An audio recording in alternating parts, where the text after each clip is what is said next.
قرر مجلس الوزراء السعودي الموافقة على نظام الإقامة المميزة، وهو القرار الذي يأتي في سياق مواصلة السعودية تنفيذ إصلاحات لتنويع اقتصادها، ويلغي نظام الإقامة المميزة الذي تم إقراره نظام الكفيل، ويمنح المقيمين مزايا خاصة وحرية أكبر. وينقسم مشروع الإقامة المميزة إلى قسمين: إقامة دائمة وإقامة مؤقتة برسوم محددة تخول حاملها ممارسة الأعمال التجارية وفق ضوابط معينة. كما ويمنح النظام الجديد للمقيم مزايا الإقامة مع أسرته واستصدار أذون زيارة للأقارب واستخدام العمالة وامتلاك العقار وامتلاك وسائل النقل.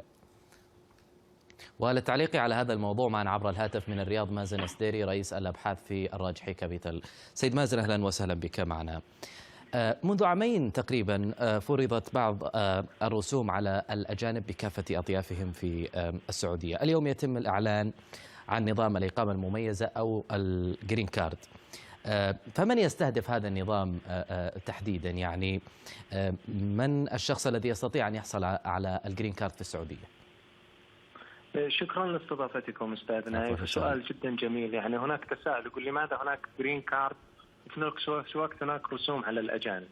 الرسوم اللي أخذت على الأجانب كانت هي هدفها الأساسي عدم أو إعادة تنظيم الموارد، بحيث أنه في قطاعات تعتمد على رخص العمالة، وصار في عمالة حجمها كبير وده يصير فيه تستر. فجاءت الرسوم بحيث أنه كل عامل يكون التكلفة عنده مرتفعة، فكل شخص يستدعي ويحاول يجيب عمال يكون دارس العدد اللي يحتاجه، وأدى ذلك إلى نزول 1,400,000. انخفضوا الأجانب 1,400,000 أغلبهم من العمالة الرخيصة، يعني 53% حتى نهاية 2017 53% من العمالة رواتبهم أقل من 3,000 ريال. هذول لا يستهلكون، هذول يحولون الأموال برا. نظام الجرين كارد لا، كان هدفه ثاني. هدفه أيضا في الدرجة الأولى هو محاربة التستر التقليصي. يوجد كثير ناس جاءوا المملكة من الستينات والسبعينات مؤخرا كانوا يلجؤون بحكم القوانين لقيام مشاريع بالمشاركة مع سعوديين في الداخل. هذه المشاريع مع الزمن ما تكبر، لأن يصير عنده تخوف من التوسع في الاستثمار، والأموال اللي يحصدها من هذا الاستثمار يحولها برا. الجيل الثاني تلاحظ أنه ينشأ برا المملكة. ممتاز. ينشأ في دول تعطي جنسيات زي كندا وغيرها. فيكون أو استراليا. فالمهم أنه يكون ما تنمو هذا. فالهدف منه تقليص اقتصاد الظل بدرجة عالية، والسماح لهذه الثروات الموجودة في المملكة للمشاركة سواء في الاستثمار سواء أو في الاستهلاك. ممتاز. طيب هذا النظام الجديد من يستهدف بالتحديد؟ يعني كما ذكرت في معرض السؤال السابق، من يستطيع الحصول على هذه البطاقة أو الإقامة المميزة؟ الملاءة المالية طبعا، يكون لديهم الملاءة المالية والوضع الصحي الجيد، يكون سوابقهم يعني يكون أرشيفهم السوابق يكون جيد، تعليمهم، لأنهم راح يكونون عندهم شبه حقوق مواطنة، ما هم أجانب عاديين. يكون لهم مشاركة في نظام التأمينات في الخدمات التعليمية والطبية. في المقابل يكون لهم حرية الانتقال بين مؤسسات القطاع الخاص. فالهدف أنهم يكونون مشاركين بقدراتهم التعليمية وأيضا مستواهم الاستثماري، قدرات استثمارهم ومشاركتهم فيه. هو يستهدف هذه الشريحة. وزي ما ذكر معالي الوزير انه هنا هذا براكتس عالمي، يعني كان موجود في الولايات المتحده. طبعا في اختلاف بين اقتصادنا والاقتصاد الامريكي. اقتصاد الظل في امريكا بالنسبه لحجم الاقتصاد بالنسبه كنسبه للاقتصاد الامريكي اقل.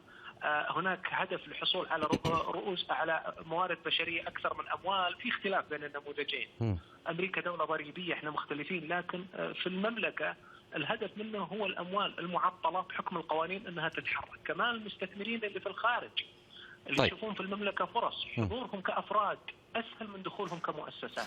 بالحديث سيد مازن يعني عن الولايات المتحدة الأمريكية، يعني نحن نعرف أن هناك هذا النظام موجود في أمريكا الجرين كارد، وأيضا يجذب الكثير من المهاجرين إلى الداخل الأمريكي.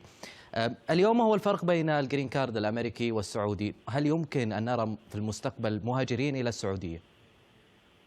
والله الهدف أنهم يأتون مهاجرين يضيفون للمملكة، يعني كمستثمرين أو كموارد، يعني كرأس مال بشري. طبعا في أمريكا زي ما ذكرت لك، يعني ما كان حجم اقتصاد الظل بالنسبة للاقتصاد الأمريكي يقدر بحدود 10%. في الدول النامية يوصل أستاذ نايف إلى بنسبة 25%، من 20 إلى 25، يعني قرابة الضعف. فهو الهدف في المملكة هو تقليص اقتصاد الظل في الدرجة الأولى، بالإضافة لتشجيع الاستثمارات وتحرير الأصول المجمدة.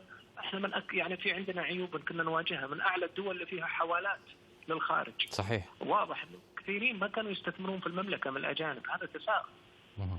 كان أيضا من الأشياء اللي نواجهها دخول الاستثمارات عبر الأفراد أسرع من حضورها عبر مؤسسات، ويعطي انطباع أكثر. في شيء ثالث بقول لك يا أستاذ نايف، في شيء في السلوك. لما يتغير الفرص الاستثمارية بلد، رجال الأعمال تحولهم من قطاع القطاع ترى صعب.